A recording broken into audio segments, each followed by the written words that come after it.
नमस्कार मंडळी, आज मी बनवणार आहे स्प्राउट्सचा भात. हरभरा, हिरव्या मिरच्या, ठेचलेला लसूण, बटाटे, मिरची, कांदा, तांदूळ. धुतलेला तांदूळ 10-15 मिनटं झालं आधी धुवून ठेवलं. कढईत तेल टाकलं, जिरे, मोहरी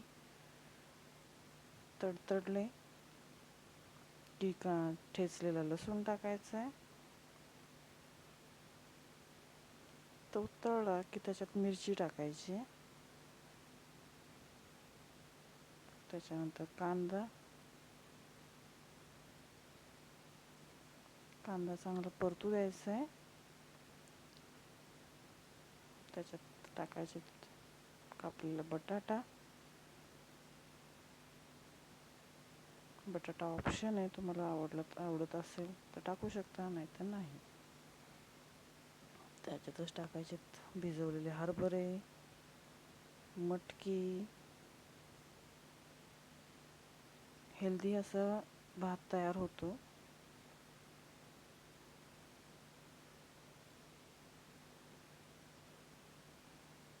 त्यात टाकायचे मसाले,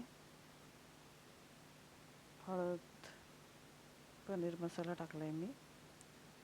पुन्हा टाकले लाल तिखट.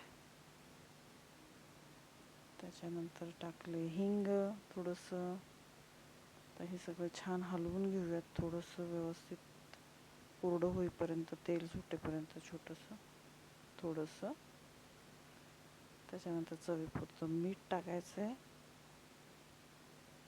परत एकदा हलवून घेते, जेणेकरून त्या भाज्यांमध्ये ते मीठ गेलं पाहिजे.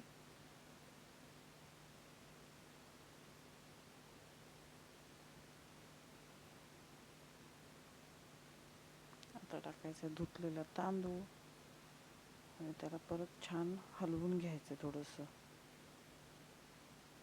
हा भात, मुलं जर असं भाज्या खात नसतील तर अशा भाज्या स्प्राउट्सचा वगैरे असं भात केला तर ॲटलिस्ट खातील तरी. त्या निमित्ताने आपण हा त्यांना चारू शकतो, खाऊ शकतात ती मुलं. रोज वरण भात खाण्यापेक्षा त्यात टाकलं मी आता गरम पाणी. नेहमी गरम करून टाकायचं आहे, त्यामुळे म्हणजे व्यवस्थित भात शिजतो. आता पाणी गार आणि हे सगळं भाजलेलं असतं, तर असं नको. वरून सोडली तुपाची धार.